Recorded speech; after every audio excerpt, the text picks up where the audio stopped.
Eric Johnson. Thank you for coming on the podcast today. We really appreciate it. And you have done some ultra marathoning, some long distance running. You were sponsored by Cliff Bar at a period of time. Tell me a little bit about your passion in life. Yeah, so my passion in life is obviously running. You know, I kind of discovered that in high school, and really pushing myself physically to the limits, really testing that to see. That's kind of why I kept going, is I just, my passion is seeing where my limits are in different aspects, professionally, with athletics, and just see, where it takes me. The sky's the limit. So, but yeah, passionate about running. Quickly found out in high school that football wasn't my thing. And my dad at the time was getting into marathons. He was in the Army Reserves, so he always tried to stay, fit and active. And at the time, he was running a marathon. He had the goal to run one marathon a month. And so this is when I was about freshman in high school. And what time is that? What time frame is this about? So this was in high school, about 1997. This is before it was really popular, the ultra marathon running and everything else. Yeah. Mm-hmm. Yeah, I had no clue about it at that point. But, my two older brothers were really good football players, tall, and they were built for football. And I was getting tall, but, as a freshman, I was pretty lanky, just kind of bones. But thinking, hey, I'm going to fill out like my brothers, I might as well start playing some football. And so I tried out football freshman year, was on the team. And since I was tall, the coach put me as defensive end just to kind of stand and, distract the quarterback as best as I could. But my problem was I was so tall and lanky that there was no meat to me. And those offensive line would just smack me, just push me over. Move you around. Yeah, they would just move me around like a little rag doll. And so. Well, if you get to move around, hey, why not go running then? You can move around even quicker. Yeah. Yeah. So my dad challenged me to run a 5K that year. It was the Cordova Christmas Classic in Rancho Cordova, I believe. And my first race ever, he signed me up, and I was like, sure, I'll go try it. Because I wanted to stay in shape for football the next season. Because in my mind, I was like, okay, that season kind of stunk, but we'll give it a shot again. And I went and ran the race, and I ended up winning my age group by a lot. And I remember my dad afterwards, I got my little first place award, and my dad was like, maybe you should consider running instead of football. And I try not to take offense to it, because in my mind, I had made up, I'm going to be a good football player like my older brothers, kind of follow their footsteps. But then, I just realized, well, maybe my dad's onto something, and maybe I should listen to that. So we call that failing forward. Yes. Right. I've always That's a great term. That definition, because it's not that you're bad at one thing. You just figured out you wanted to do something else. Mm-hmm. Right. And, my wife would be like, Alan's a serial hobbyist. And I go, well, that's because I found out I didn't want to do one thing, and I fell in love with something else. Exactly. Right? At least for now. Yeah. So you win this 5K, right? And 5K, for folks who don't maybe know the difference, that's like, what, 2.5, 3 miles? 3.1. Yeah, right in there. And so this starts off your journey. So tell me about what you start doing after that. So instead of signing up for, football conditioning and whatnot that spring, my freshman year at Del Oro High School here in Loomis, I actually have there's a picture of my freshman year. Look how scrawny I look. 71 as a defensive end. Oh, yeah. It makes sense that they'd put you there, because defensive ends is basically like 6'4", is what you got to be like starting, right? So that makes sense, because I'm not sure how much people can tell, but how tall are you? Because you're pretty tall. 6'5". Yeah. If I stand straight. Now I'm getting a little older, I hunch a little more, but. So that is kind of the nuance of being like 6'2", 6'3". I feel like you shrink. Yeah. You compress. My father-in-law and my grandfather-in-law is 6'9" and 6'7". And I feel like when you're that tall, instead of shrinking, you start to hunch a little bit more. Yeah. Yeah. Right, so I understand the gist of that. So that's what I'm going through now. And so you start running, right? So that's your freshman year of playing football. Mm-hmm. You start running. Now you're doing track or cross country? So I did track that spring, in I guess that'd be 98 now over at Del Oro. So freshman year, started out track, doing the mile and 2 mile. And very quickly, the head coach of the track program realized, hey, this guy can run. And so I did like the first meet or two, kind of frosh soft category. And I won it, pretty easy. And they recognized I could be scoring points for them on the varsity level. So then after that first couple meets, they put me right on the varsity team. And then I just started running from there And and now scoring points. you got to tell your brothers, I have a Letterman jacket as a freshman. Yeah. Eat that, football player. That's right. Yeah, I got, 4 varsity letters for track. That's awesome. Yeah. And I'm sure there was probably some other accolades that went in there too as well. Oh, yeah. I got varsity letters, 7 of them, doing track and then cross country. I was team captain of track and cross country for, a few years. We went to the state meet senior year for cross country. So that was exciting. And then we didn't win state or anything, but we won section and made it to state. Which is a very big deal around here where we're at in Northern California. Yeah, very competitive. It's pretty much like the state championship for about 45 other states. That's true. Just so we're on the same page. That is true. Yeah. Yeah. So that was a big accomplishment. I made all league, I think a few years. So it was great. And there's my scrawny freshman. All right, let's take a look at this. Freshman picture for track. Yeah, man, Flexing those guns. you got some strides. Look at you can move. Yeah. There's a blast from the past. there's a high school picture. doing running. some cross country. Yep. Wow. I mean, this guy looking next to you, he doesn't even have a chance. There's some more. You've got like 6 inches on him just from your waist. Oh and yeah. so striding out, like you're moving. Oh yeah. And these guys are behind. They're struggling. Oh yeah. So you do all this, Mhm. right? You start tapping into track, cross country, everything else. How does that get you either into college or into the ultra marathon running, or to the point where eventually, for a period of time you were sponsored by Cliff Bar? Like, kind of walk me through that transition and into that process. Maybe I'll start with my internal drive, motivation. Yeah. I've always been interested to push myself, like I was saying, a little earlier, and just seeing where my limits are. And I've always been a believer that you're the only person that can hold yourself back. I'm a firm believer in that. There's different life circumstances that can definitely get in the way, cause more obstacles and whatnot. But it's really that internal motivation, that drive. I've always been interested in, rock climbing, outdoor type stuff. And a couple of my friends actually had I think it was an uncle or a cousin that was getting into these high-tech adventure races. And I'd hear about it. They'd go around the country, around the world, and do these adventure races. And it was just, I thought it was like the coolest thing, just to hear about the endurance of, what he was doing to push himself to that.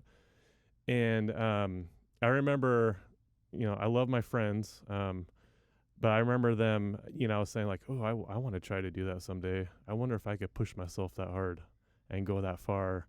And that guy was sponsored. I was like, oh, I wonder if I get some sponsors someday. That'd be cool to make it. And my friends were like, no, that's never going to happen. You're not going to get to that point. But that kind of gave me a little fire inside me. Like, okay, let's see, I'll prove you guys wrong. Let's see what I'm made of. Yeah. And I've actually never told them that. But maybe they'll find out with this. Yeah, you heard it first on the WAC Attack Podcast. Yeah. But, that kind of lit a little bit of internal fire under me, and that's when I started realizing my competitiveness. I wanted to, do the best I could out there. But it's always been kind of, I wasn't always motivated by, I got to get first. Sometimes I would and sometimes I wouldn't, but it was really about my, competing against myself, to see if I can push myself, because we all have that moment where we want to stay in the comfort zone, but there's that spot you get to where you're like, okay, I'm going to push outside this comfort zone. And for me, that's, you know, internally it's always, can I push myself past that comfort zone? Just push myself a little further. Let's see what happens, you know, see what's in me. And so that kind of lit a little bit of fire inside of me to see, you know, okay, I'm doing well with running and whatnot, and doing the, you know, 2 mile in track in high school, doing, you know, the 5K for cross country. But I wonder if I could push myself past that. I felt like I had it in me to do it, but I just never had the opportunity to go too far, you know, while I was in high school. And, you know, I'm getting to the, how I got into ultra running.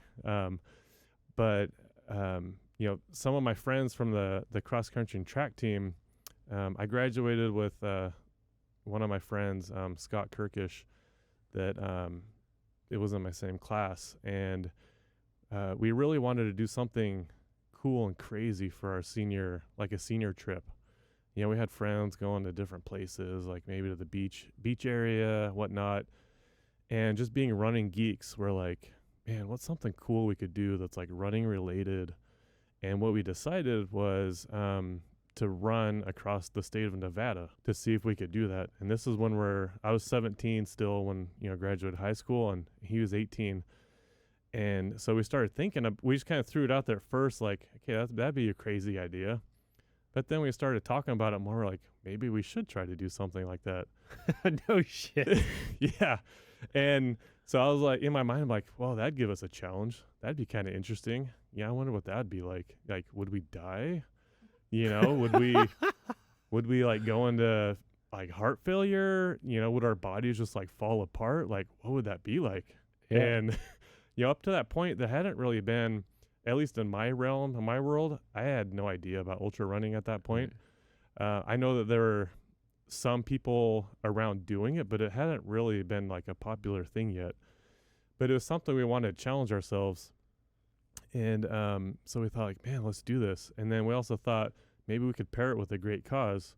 And so we had a classmate that died, John Garcia, that year from meningitis over at Delaware High School. And, you know, we knew John a little bit. He was a baseball player into sports, and tragically he got meningitis and passed away within a couple days. And it was something that wasn't really known about. So we decided maybe we could do a cool, you know, senior trip where we can push ourselves, but also raise some money and awareness about meningitis. And so we just decided to do it. And we recruited 2 other friends to come with us that were juniors going into seniors, John Busher and Tyler Daly. And we pitched it to them, and they're like, heck yeah. So was this you guys running in a group of 4, or was this kind of like a Ragnar race where you guys ran intervals? So what we did is we kind of did Ragnar style a little bit. So what we do is we just paired up. So there's 4 of us, and all we had was the 4 of us in a truck. I think John Bush's parents let a bunch of 4 teenagers borrow their nice truck, to drive across Nevada and run. And we had a bike. So what we did is we paired up. And so we would start with, 2 of us running, drop 2 of us off, and then the other 2 would drive up 10 miles ahead on the highway. And this is all across Highway 50.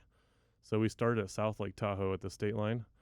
And 2 of us started running. And so one would run and one would be on a bike.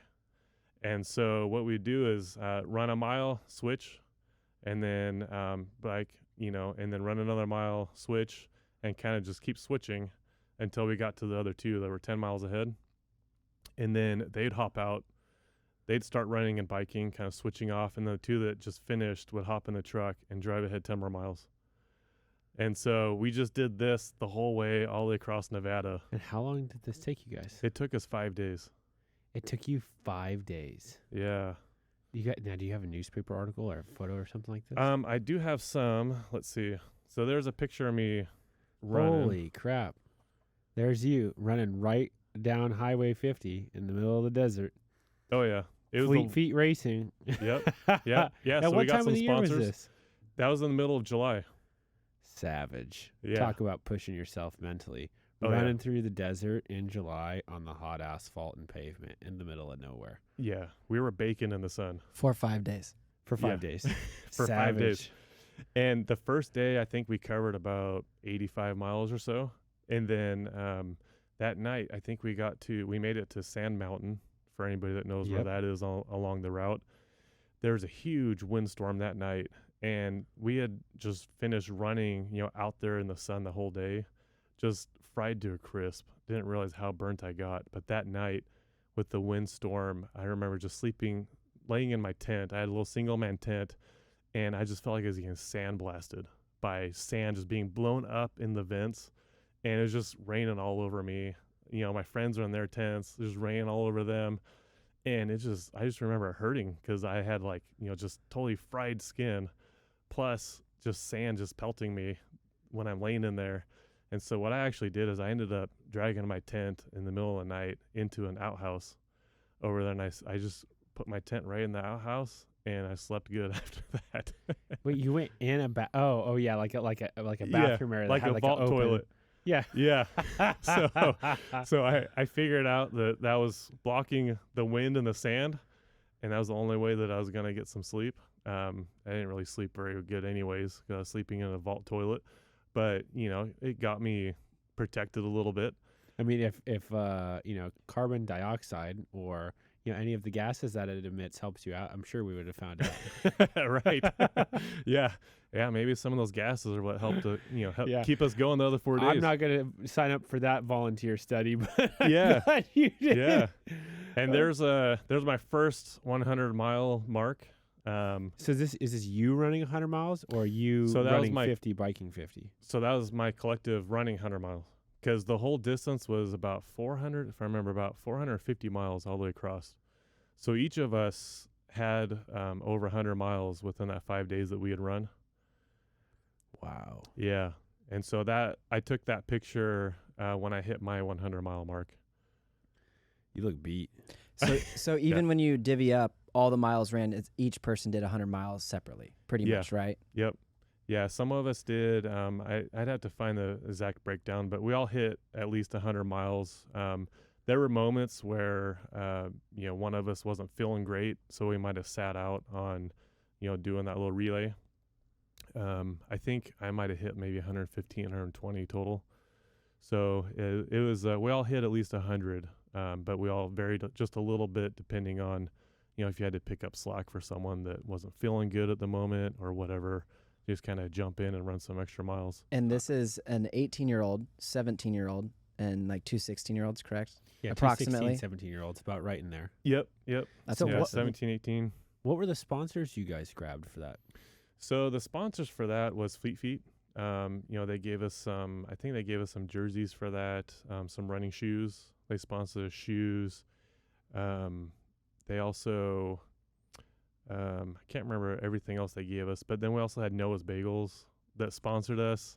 And what they did is, at night they threw out those big trash bags full of bagels that weren't used for the day.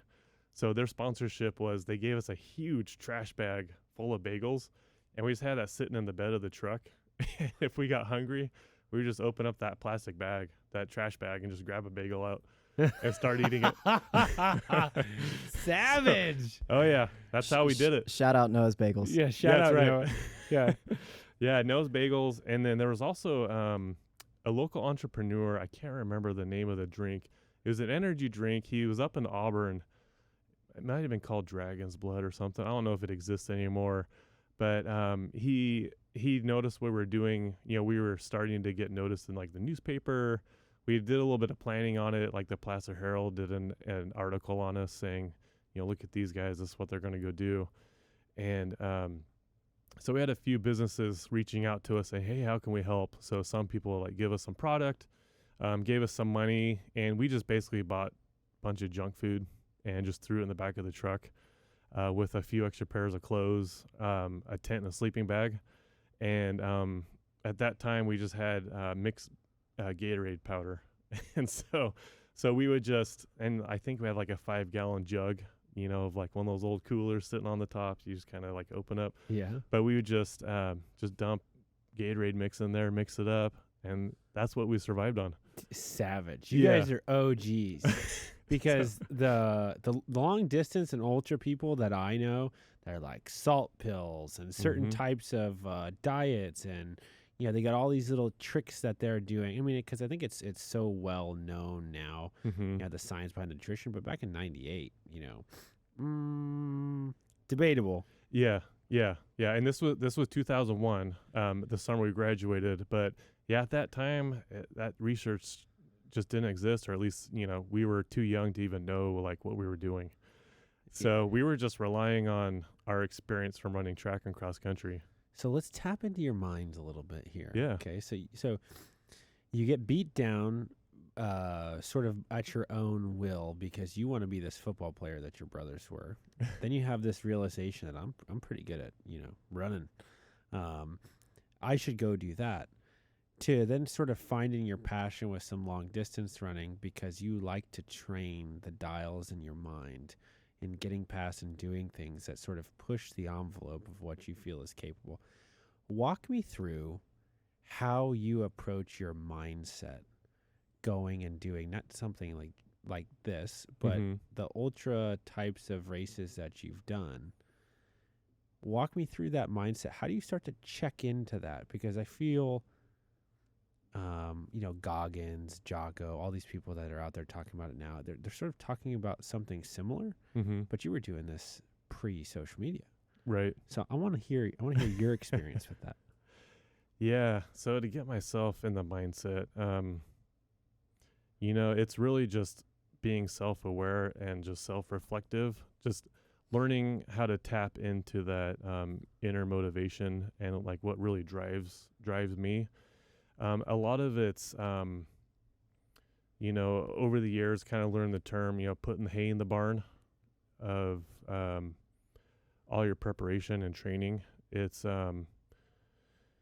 when you're training for all this ultra, some of the guys that I would train with, I learned the saying, the phrase of, all your training is 10% mental and 90% physical. So you're putting in all the hard work, just beating yourself down, really just putting in that work. And this is all, just the training part. And then, putting in that hard work. And then when race day comes, it shifts to 90% mental, 10% physical. And it's really having that confidence boost that you've put yourself there before, and being able to just have that confidence that you've put in the work, you've gone through it, and it's time to execute. And so it's, and mentally it's getting yourself in the right frame of mind that what's ahead of you, and what's necessary to get there, and just kind of, I guess at a way acknowledging you're going to be in severe pain and just being comfortable with it, just realizing I'm going to be in pain, but that's okay. It's temporary and I'm going to push through it. And just knowing that there's going to be obstacles. I've never had a race that's gone perfect. And it's just getting yourself used to the fact of it's not going to ever be perfect. There's no such thing as a perfect race. Eric, not to cut you off, but it sort of sounds like you're saying like you're like up for a challenge. You're just like, I know something's going to go wrong, but I'm like ready for that to a certain degree. Yeah. No, you're exactly right. And there's something exciting about that, to know that it's not going to go right. And it's kind of exciting to think about something bad's going to happen. And also to conquer it. Yeah, exactly. So when you go into that dark place in your mind, when you're in the middle of the race and you just like, fuck, I don't want to do this anymore. What do you tap into? I tap into a lot of things. I guess, my family is one of them, is making people proud of me, I guess, and knowing that people are looking up to me. and not disappointing them, I guess. That's a motivation for me. You know, in high school, it was, you know, I guess making my parents proud. You know, making me proud of myself, of working through that and not giving up. You know, my siblings, making them proud of me, to let them see, you know, that I can fight for it and, you know, push my way through. And then, you know, fast forward, it's, you know, my wife now, she's been a huge supporter of me, you know, with all this crazy stuff, and I couldn't do it without her and her support. She thinks I'm nuts and crazy. She wouldn't do this. And same with our son. You know, once our son was born, it's that's kind of the motivation for me is when I get to those tough moments, it's I'm doing it for them, to kind of train and hone myself to the point where I can handle the fiery darts of whatever that's coming at me. You know, I can get burned up and just stomped on and squished. But I can deal with it. I can work through it, and I know that I'll get over it. That's one of the things too that I've learned is with all this ultra running is, you know, and then that first, you know, running across Nevada is I can do hard things. Might not be pretty, and they can get really ugly and bad. But I can do it. And, you know, after every downturn, there's going to be an upturn. It comes back. I had my sort of first experience conquering something that I had not prepared for mentally, and being in a situation where I was forced to deal with it. Mm-hmm. And it was very eye-opening how I felt afterwards. And I was so pumped to go fishing with a buddy of ours. We had him on the podcast. He's a taxidermist. And we were going out in the bay outside of San Francisco fishing for some salmon. And it was supposed to be a beautiful day. It was like supposed to be 104-ish in the valley. So we're thinking like, okay, it's going to be hot. It's going to be nice and calm. No, we get there and it's like a ridiculous amount of wind. I don't know how many knots exactly, but there's a ton of chop, like 8 to 10 foot swells, right, of wind chop. And so when you're trawling on this boat, and we left at, you know, we were on the water at like 7 in the morning, and we didn't get back till 4. At about 8:30. Long day. I'm just blowing chunks. And we're on a boat, and I'm not going to make the boat. I don't even think the boat would even come in, right? Because I'm like on a schedule. 15 minutes feel fine, 15 minutes feel nauseous, 15 minutes throw up. It's just like rinse and repeat. Mm-hmm. So I ended up throwing up a ridiculous amount of times. And my buddy was just looking at me, and I didn't complain once, but I remember like as soon as it happened, I was like, oh shit. I am here on this boat with these people. It's not coming in for me. It's not going back to shore. We're going to be out here fishing in the worst possible conditions that we can reasonably fish in. And I have to figure out a way to get through it. And that's when I just tapped into like what we do at CrossFit and everything else, where it's like, okay, just a little bit at a time. Mm-hmm. And that mindset of like, okay, I got to come up with a process.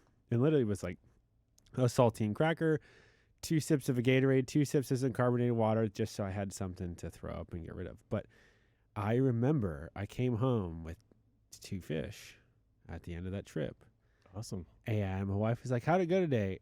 And she's like, you look beat up. I was like, it's great. I got 2 fish.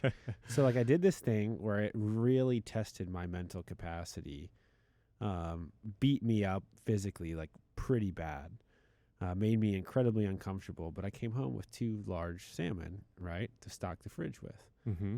And so that day, I just remember like it was like a sense of accomplishment. And I remember tapping into that because I didn't do any distance running, say, like what you would consider distance running. But for me, an ex-football player, you know, 3, 4, 5 miles is a lot of distance. Oh, sure. And so, you know, I was tapping into that mindset doing those. And eventually I was getting down to like 7-ish minute miles on those, like 7 at the fastest, about 7:30 on average. Mm-hmm. You know, That's while I was racing go-karts because I needed to lose some weight. So that whole mindset of like tapping in and going to that dark place in your mind, like for me, it was that fishing trip and being able to unlock that and go, okay, like I can get there and do that. Now for you, I can only imagine what that dark place is, because I imagine it came from that cross Nevada trip at some point. Mm-hmm. Oh yeah. Yeah. And as you were mentioning, you're blowing chunks, and I've had a lot of chunky stories myself over the years from doing some of this racing. That brought to mind one of the things, and in preparation for this, I texted my wife. I was like, hey, what are some of the what are a few memorable moments from my running history so far that kind of stand out to you? And one of them for her was one of the 100-mile races I did, the Tahoe Rim Trail 100 mile race in 2010. I got food poisoning, during the race at one of the early aid stations. I think about mile 8 or so. No shit. You start early in the morning, about 5 o'clock, before the sun's like really coming up, just to maximize the amount of daylight you have to run the race. But I remember it wasn't quite bright outside yet, still kind of dark, dusk. Couldn't really see. You could see, but not like full colors and whatnot. But I remember coming through on the aid stations, and one of my favorite things to eat is some kind of melon, just because it's easy to eat, has hydration, has some nutrition, usually tastes good. And I say that because I grabbed a handful of cantaloupe from this aid station, and it was way out in the middle of nowhere up in the mountains, high up above Tahoe. And I just remember taking a few bites of it, and I had already swallowed a few bites before it registered in my mind that this tastes gross. And once I realized, I kind of looked at it, and it wasn't super bright outside. I was like, that kind of looks like a different color than the nice yellow or orange that cantaloupe usually is. And so I chucked the rest of the pieces that were left in my hand, and I just kind of went on. But then after, mile 20, 25, it starts getting a little later in the morning. We were climbing up this one climb that was like a 3-mile climb up the face of a what's normally a ski lift in the wintertime. But they had us going up this thing, and there's no trees because it's normally like a ski run. But we were just baking in the sun, just climbing up this thing, and there's gravel, so every step you take, you're like sliding halfway back. But it just really worked me. And by the time I got to that, my stomach felt bad, and to the point where it's like, oh my gosh, what's going on? Just like a sharp, like dagger pain. But didn't figure out what it was, and later down, maybe like 35 miles or so, coming to another aid station, I see some other guys sitting in some chairs. And they're just kind of sitting there like, just not looking good. And I'm like, I had a seat too because I wasn't feeling good. Just kind of talking to them. They're like, I don't feel good. My stomach hurts. And we just got to talking, and we're like, that cantaloupe tasted kind of weird. And they had eaten some too. And I was like, oh, dang it. Maybe I got some food poisoning. And then at that point, I was like, man, let me throw up. Like, I want to throw up to get this out of my system. But I just couldn't throw up, and I just couldn't bring myself to inducing it myself. but once I got to the 50-mile mark, I was feeling bad. And that race, you do 2 50-mile loops, and the second 50-mile loop, you're allowed to have a pacer with you for safety. And I had one of my running buddies named Mark Lance, that's a big ultra runner in the area.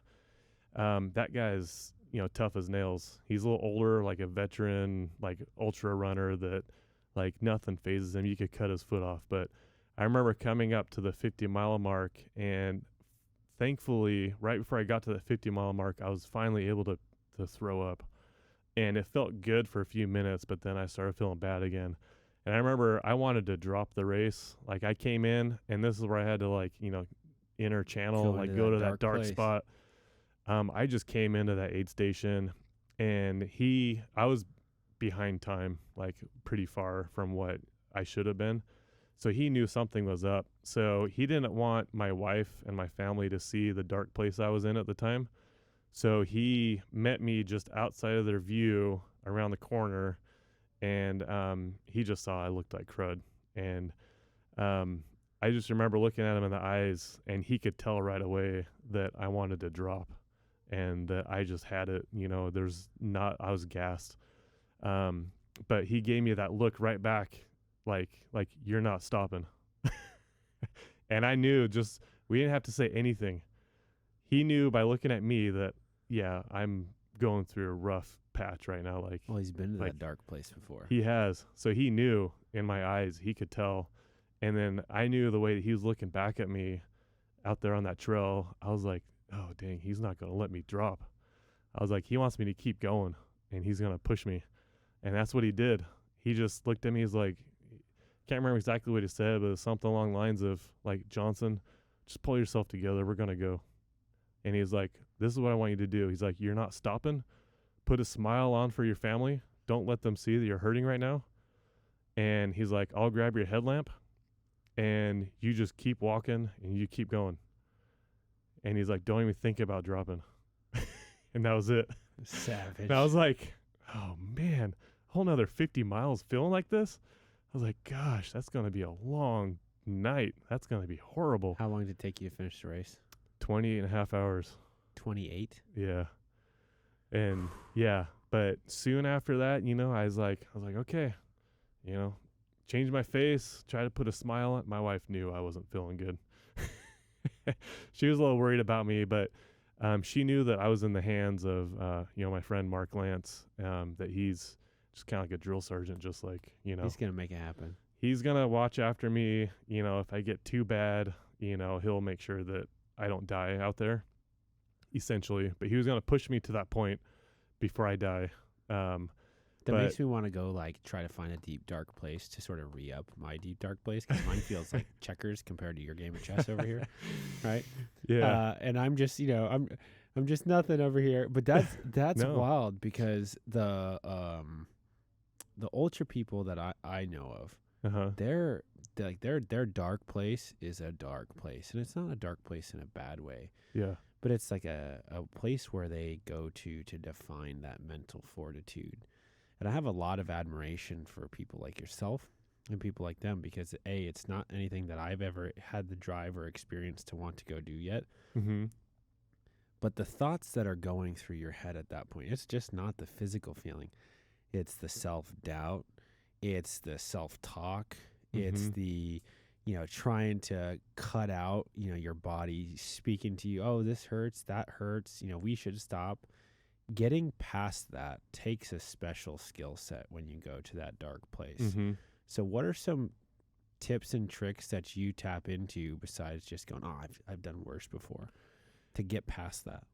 Yeah. Well, that's perfect, as you're talking about that, in that moment where I just wanted to give up, but my friend was like, he didn't have to say anything, but I knew, like, you're going to do this, whether you like it or not.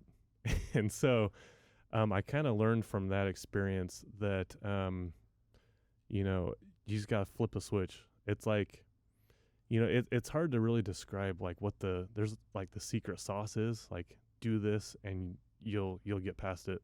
It's really hard because you kind of have to be there and really learn yourself. Yeah.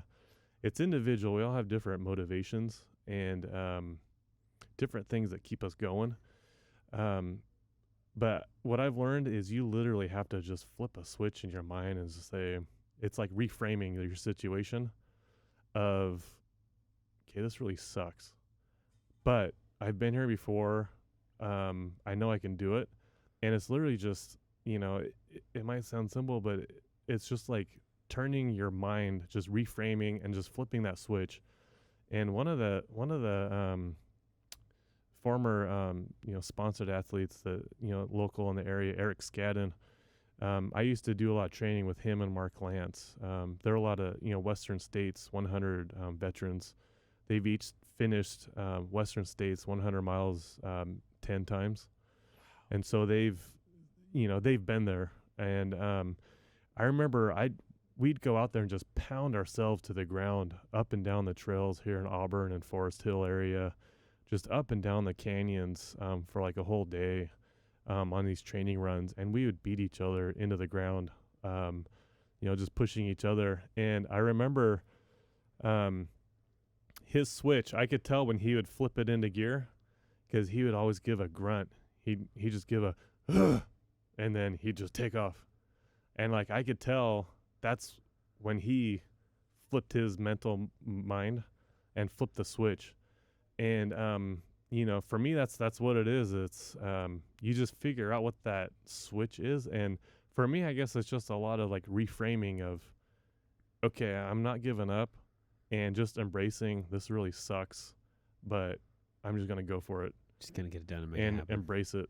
It's all about your perspective and how you see these things, and just realizing, there's a chance you could die, but it's probably not super high.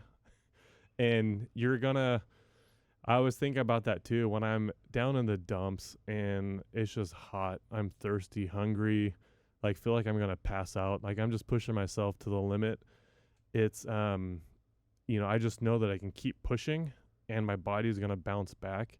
And I just think about, okay, I could stop right now and go sit on my truck, or go sit on or lay on the ground by that river or creek over there, and I'll start feeling better. But then what am I going to feel about myself afterwards? Like I can go lay down. You're going to start thinking of yourself negatively. Yeah. Or you're not going to be satisfied and happy with where you're at. I share some similar sentiment, because I tapped into a lot of the stuff that Goggins talked about when I was really trying to get some weight off, because I had done many things. I raced go-karts, and obviously being a football player and racing go-karts, it's like a football player trying to be a jockey. It just doesn't make sense, right? You need to be at a certain weight to race competitively, and I was racing competitively. And so I was like, I had to get to a place where I could, from a diet perspective, from a training perspective, from a losing weight perspective, I could make all this stuff happen. And so I had to go and start doing extreme things. Like I went on a carnivore diet, right? Then I was running like 4 days a week, 3 to 5 miles a day. Yeah. And, I got to the point where I was, 209 pounds is the lowest I weighed in at. Right. Right now I'm about 225-ish. So you can start to get that perspective. Yeah. So that diet and like wanting to have something else besides just meat or cheese or an animal product, looking at a donut and like salivating like a dog who hasn't been fed in a couple days. And then also looking at my shoes, like, I don't want to put those fucking things on right now. Like I am as Scott says, vanilla gorilla, right? I'm a thick, large person. I am not a runner. I'm not, lanky by any means. I'm a dense mass human being. So to do those things, I remember I would put the headphones in and I would just like listen to this stuff. Don't be a bitch. Lace them up. Yeah. So for me, I hear a lot of like what he has done and what you've done, but you had really pioneered this for yourself just without, his character, because he was doing a lot of the same things that you were doing. Yeah. Right. Except I'm just listening to you and you're like, well, I kind of did this one thing, like we ran across Nevada. Hey, he might not even know who Goggins is. Do you know who David Goggins is? Yeah. Yeah. Okay. He was the former Navy SEAL, right? Correct. Yeah. Are you a fan? Do you know what I mean? Like, do you? Yeah. I'm a fan. I have to admit, I haven't really read or learned much about him other than some like little video clips. Yeah, I was about to say he's like super rah and cusses a lot, and he's really into like the military training like over and over again. So I just feel like you're pretty family oriented, and there's all different types of runners out there. He is very extreme and sort of in your face. So I just wanted to make sure that you are aware of all these references that Alan's referring to. And even the dark place, when you described your dark place, you're talking about your son, your parents. It's like, didn't really sound that dark to me, but I hear you flipping that switch. That could be a primal thing or something where you just, like you said, the perspective switches and it's a change. Yeah, no, that's exactly right. And I think I just used the dark place because, that was the sort of molding of my mind that I've had from listening to some Goggins work. I admire someone like yourself who's able to do those types of activities and tap into whatever that place is. I kind of have a goal in my life. At some point I want to run a marathon. Awesome. And I've enjoyed doing some of those Spartan races. But they're like maybe 7, 10, 12 miles. It's nothing substantial, right? But still, for me, I like doing that type of physical activities. I mean, I've ran Ragnar before up in Tahoe. I just haven't done anything that's like ultra distance because I don't think biologically is something I would start at a serious deficit for, right? Because I was probably more like your brothers, who are a good football player, because I was a good football player. Yeah. Not a great runner, although at some point, I wanted to be somebody who can, go run a marathon and do it well, not having to stop going all the way through. And I want to find out what it's like to, I would probably imagine around mile 17, mile 18, tap into that dark place and get through that dark place. Because that sense of accomplishment, it's profound. And it is. It's almost like a shot of whatever your drug of choice is. Yeah. It's like at the end of it, you just right in your veins. And it's such a good feeling. It is. Yeah. Yeah. No, you know that feeling. It's a great sense of accomplishment. You drag yourself through the mud and the dirt and just totally beat yourself to the pulp. And then you can stand up at the end and be like, wow, that was fun. And it makes life less hard. Mm-hmm. There's a lot of, I think, peers that I know, peers by age, not peers by maturity, who they really struggle anytime that life throws them a curveball. I mean, I know some people that they've never gone through adversity in their life. And it's an interview question now that I ask people who want to come and work for us. I ask them to tell me about a time they've gone through significant adversity in their life and how they've overcome it. And if somebody has not gone through adversity, or they've been able to tell me how they train for adversity, like, for example, CrossFit, long distance running, etc., cycling, triathlons, that type of stuff, I usually find that they're not going to be able to deal with and handle situations that are high stress and do it calmly. Sure. Look like they've got everything under control, but even though inside their brains they know they don't have it, and they're like, yeah. And the people around them have confidence in that they're figuring that out.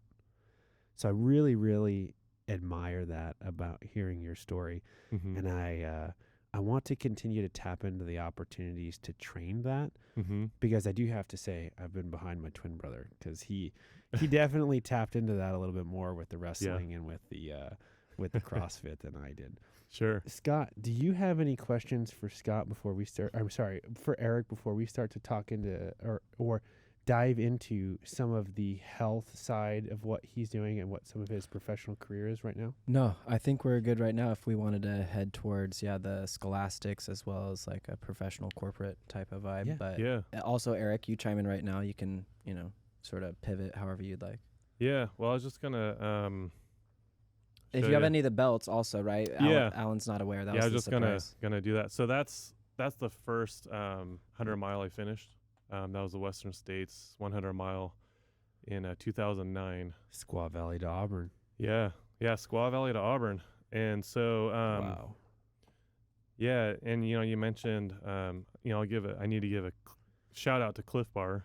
They were one of my sponsors, and that kind of brought full circle when I was in high school, kind of that inner challenge to myself of about how it's like, oh, I can do this, like, watch me. Yeah, absolutely. So, but I started doing well, and that's a funny little mailer that Cliff Bar did with some of their sponsored athletes. Did they take care of you pretty good? They did. Yeah. So, my sponsorship with Cliff Bar, I had him for about 10 years. Holy cow. I did not know that. Jeez. Yeah. So I was on the team Cliff Bar, and, I first got going. This was before ultra running really took off. But I was, I believe, 24 years old when I did my first ultra race, and I did really well. And this is super cool, by the way. Yeah. So... and Eric, I didn't mean to interrupt you. Now I'm doing it again, but you were just saying in that picture, Cliff Bar was sponsoring multiple athletes. Is there something that they were doing within that picture? Yeah. So what they would do is Cliff Bar would, engage with their athletes, regularly, do like little promotional things and whatnot. I did some podcasts with them. And then this particular year, they wanted to do some Cliff Bar family recipes for the holidays. And so there's a little picture of me with our son on there when my wife and I were hiking up in the mountains with them, but gave my favorite little hot chocolate recipe, for the holidays, which is a peppermint hot chocolate. But, Cliff Bar took care of me. You can ask my wife. We had Cliff Bar products out the wazoo around our house, which was great because I use Cliff Bar products all the time, and I still do. Pantry's always stocked with the Cliff Bar. Oh, yeah. Yeah, I would commandeer at least 2 or 3 cupboards full of my Cliff Bar product. Favorite Cliff Bar, go. It's the Cool Mint. Oh, the chocolate. I'm the chocolate brownie guy. Oh, okay. Yeah, that one was pretty good for me too. That one's pretty good. I don't know. It's just something about the Cool Mint. The Cool Mint, it doesn't for me register as like it never gets old is what I'm trying to say. The brownie one, I was that guy, but something dirt biking and all these other things, it's like, man, that Cool Mint is like a treat. It is. It's just refreshing, especially if it's hot outside. Just kind of get a little taste of mint in there. My favorite Cliff Bar product though is the blocks. Yes. During CrossFit, those have always been incredibly helpful. Like, let's just say I didn't eat enough for a day or had a really busy day at work, and I just, your nutrition is incredibly important to any of your performance. Mm-hmm. And, I remember there are times I get in there and I just be dog tired. And take a couple of those things and boom. Oh, yeah. Get some energy pumping. Yeah. Yeah, get some of that great sugar and, electrolytes in there. That's one of my, staples I run with is those shot blocks. Yeah. And it's funny over the evolution of, I was sponsored by Camelback as well for about 10 years, roughly during the same time. And I did a lot of product testing for Camelback. I got involved with them early on when they started dabbling into the running area. And so I got connected with them and they were sending me prototypes. And I would go, they kind of knew me well as like, I just go beat the snot out of some of this stuff. And I would just, train with it and just honestly, I would see how I could break stuff and like see where the weak points are. And then I'd send it back to them and I'd point out like, yeah, this stinks. This is good. Maybe you should consider something about this part, or that part. And so that was kind of fun because, when they started making the ultra running vests, they'd send me prototypes and there were some real, good ones. They started out with mountain biking. So they were really tailored for mountain bikers. But then they started, designing them for better fits for running and, more storage, better storage, like where you can, the weight held in better areas, a little bit more balanced, minimizing chafing. Yeah, and storage pockets, they're easy to access for when you're running. And then I'd even give them feedback on like some of their handheld water bottles about where they place the reflective strips on there or not have reflective strips on there, and encourage and say, hey, you should really consider about putting reflective on the bottom here because when you're running, your hands are kind of like going like this and people behind you are going to be seeing the bottoms of them, instead of the sides. They'll see the sides, but it was fun. That does sound awesome. Yeah. Shout out to Camelback, RIP, my water bottle. Like I said, I'm a vanilla gorilla and I was running and I hit this root and I fell. And I tell you what, that thing saved me. I had it on my hand, everything else, and boom, landed. I mean, it exploded. It all ripped off. My hand wasn't beat up at all. Right. I just just think if that was your hand. The rest of the run. Oh, I think I probably would have broke a wrist. Yeah. Because my whole weight fell on it. And I mean, I fell on it, compressed it, and like it absorbed it, and then it basically let go. Yeah. So I'm pretty sure I would have broke my wrist. Probably. Those Camelback handheld water bottles have saved me so many times too. I don't know how many times. Like you're just booking it, running down the trail as you can imagine, and you have to learn to pick. Trail running is a lot different than road running, and I realize I prefer it. Yeah, me too. It's a little bit more of a you're engaging all your senses. When I run on the roads, it's almost like okay, I'm just moving my feet. Yep. Relatively safe. Don't have to really think about too much. But man, when you're running over roots, like rocks, drop-offs, all kinds of things, and I like it because I feel as if it uses more of the muscles in your body. Like a prime example for me is I used to run Cardiac Hill a lot. Yeah. And that's actually where that happened when I fell. I was running down the backside, so I was running down the roads. And I mean, we used to book it like the lady that I used to train with, she does the Spartan races, and I mean, she was like, top 2 or top 3 in her in the open or in her age bracket. I don't remember, but she's moving. We're doing like like maybe mid to high 6-minute pace running down those roads in the back. So, I mean, we're going. Mm-hmm. And it was just right around one of those bends, and it's going down. And, I mean, I just right on the asphalt, too. Oh, gosh. And it was like a root had Ouch. came up, and I didn't catch it, and the asphalt was lifted. And, we had our trail running shoes on, right? So the toes are obviously a little bit more numb because they've got some like mine have a little protective something in there. Uh-huh. Yeah, and so, I mean, I ate shit hard. Oh, I bet. Yeah. I bet. I know what you mean. I've done it, too. One time, in a lot of the races, obviously I'm not as competitive at the moment, but when I was really competitive, I was doing like low 5-minute miles. You can just imagine just tearing down a trail, and going that fast. When your toe catches something, you're sprawled out like 10, 20 feet away. Yeah, and you tuck and roll through, and you're rolling once or twice. Yeah, and those water bottles saved my hands so many times. Like, I just can't even imagine like how gouged up, the palms of my hands would have been. And I don't think people appreciate that a lot. How fast you're running, because when you're running, first of all, a low 5-minute pace is like insane. That's near top of the top. Mm-hmm. When you're running that fast, how fast on a let's see here, a mile per hour perspective, you got to be going maybe let's see here, 5, right? You're probably going like 11, 12 miles an hour. Probably. That sounds about right. I mean, You're flying. Yeah. That's fast. That's down like a mountain. That's like most cars. Like, just put it in drive, Mm-hmm. let it idle. The car will go about 10, 11 miles an hour. Yeah, that's a ticket for a construction zone, man. You're you know what I mean? Like, you're moving too quick. That's true. And then you're 6'5", you're falling, you're heavy. Oh yeah. Oh. Yeah. There's a long distance Timber. to fall. Right. Yeah, I'm sure it's not pretty watching it either when it happens.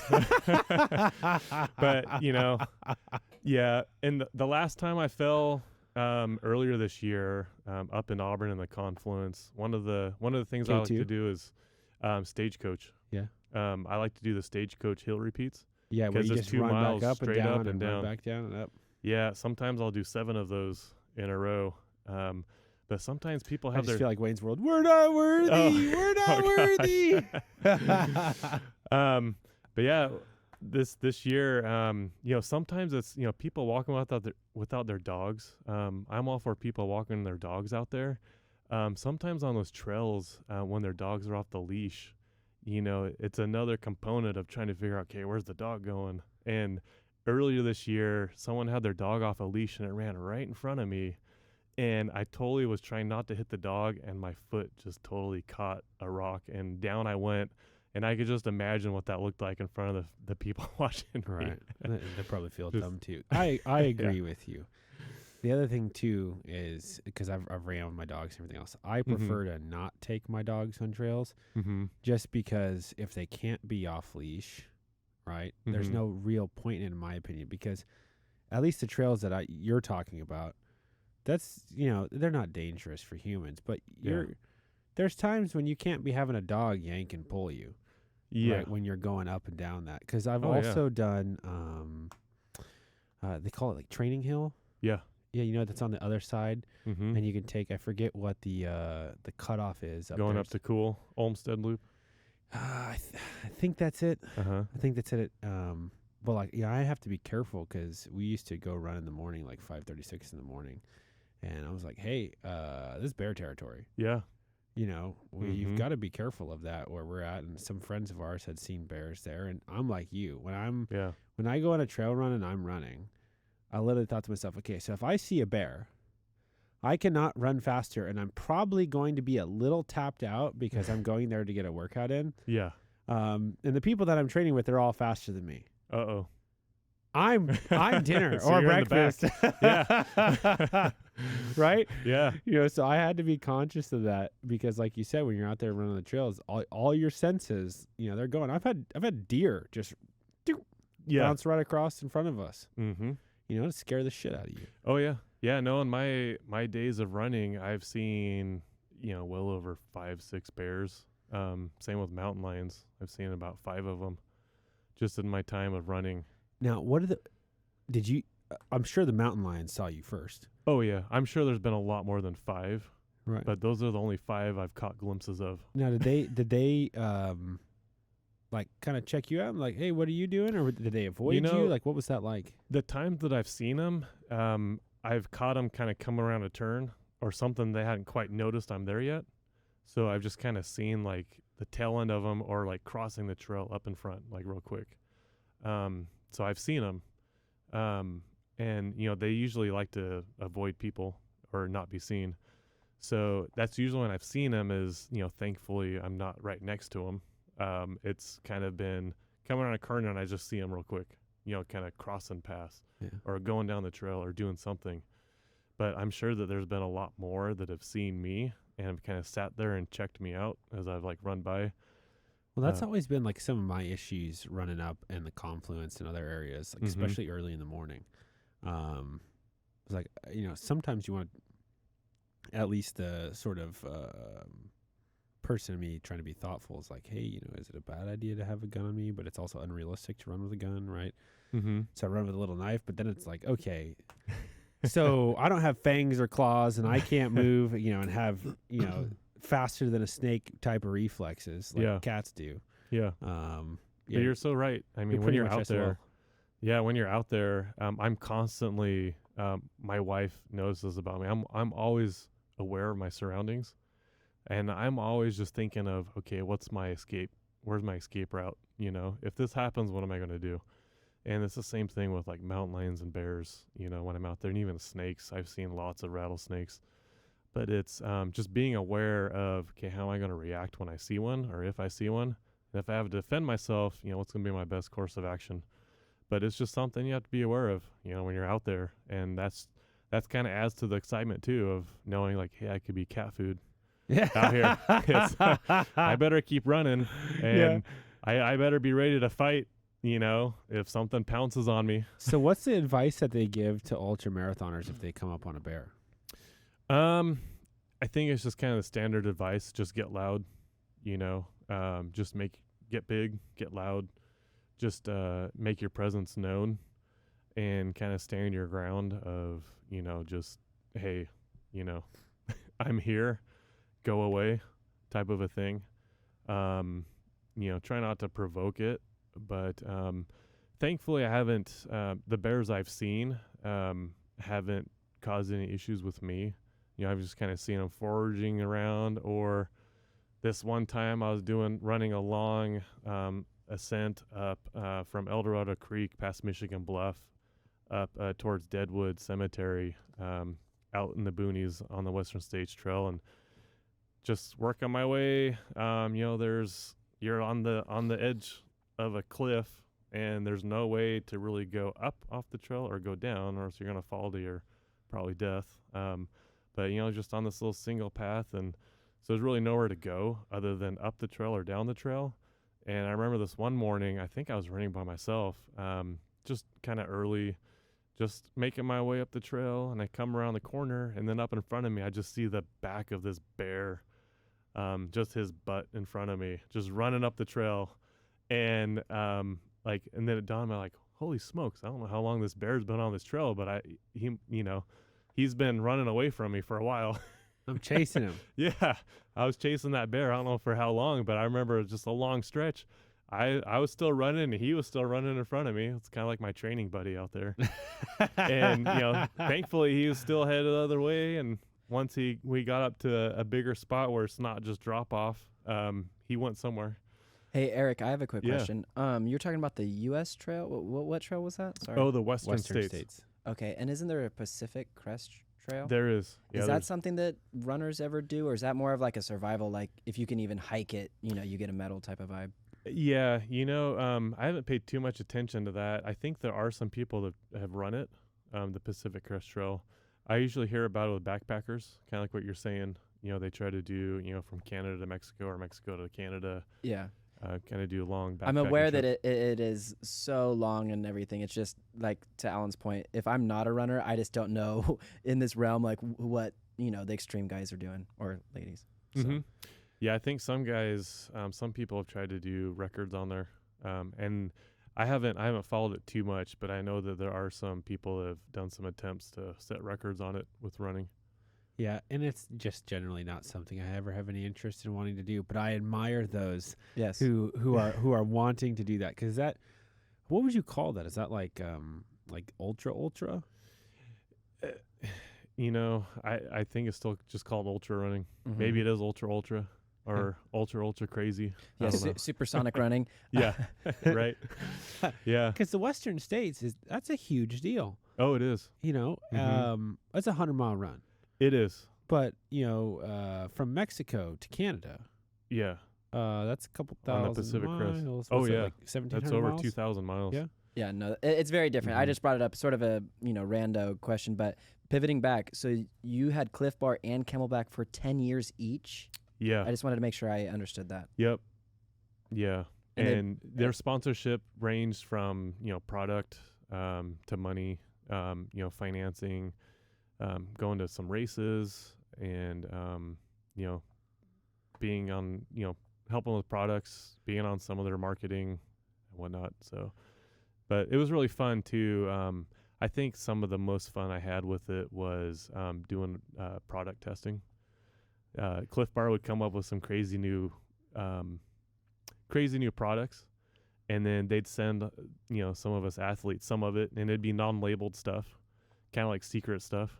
They'd be like, hey, we're working on this new product, can we send you some stuff and try it out and tell us what you think? And I was brutally honest with a lot of that stuff. As you like, should be. Yeah, no, exactly. It's like, I'm not doing them a favor if I'm not. They're putting their name on you because of your name. Mm-hmm. So why would you do anything less? Yeah.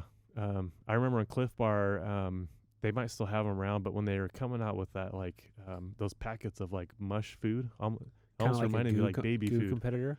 Yeah, but they take like sweet potato and like banana and stuff, like mush it all up. So it's like this little pouch. It was literally like baby food, like the Gerber food. Our son at the time, I was thinking like, man, this is like baby food. They could have had that tagline for when you're running and you're acting like a baby. That's right. That'd have been perfect. Yeah. Yeah. Hopefully they're listening. Maybe they can bring that tagline up. You heard it first on the WAC Attack podcast. So you're saying that testing all the product, though, that was a passion within itself. So running was the core, but you doing product development, a little marketing and whatnot. It sounds like you enjoyed that. Oh yeah. Yeah, that was fun. And I also for a while I got tapped into Montreal.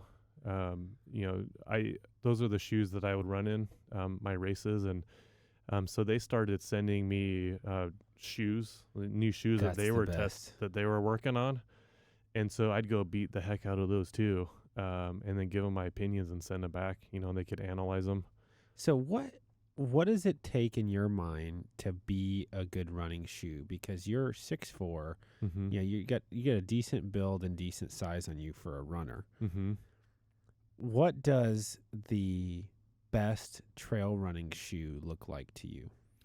For me, I always wanted no frills, just real kind of basic. And I think for foot placement, the thing that I liked about the Montreal shoes was they were pretty thin, not a lot of extra on them, and the traction was great. So, traction was a big thing for me.